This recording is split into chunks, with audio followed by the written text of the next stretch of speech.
किया रे वैसन दर्द दे दिहलस कि उ दर्द के दवाई नहीं खे।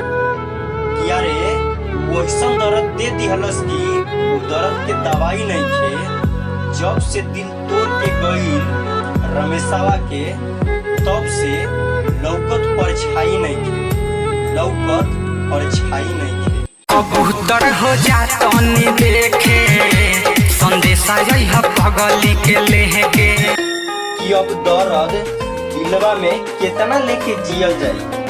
कि अब दर्द दिलवा में कितना लेके जियल जाई। चलो रमेश भाई अब शराब कीन के पियल जाई। शराब कीन के पियल जाई।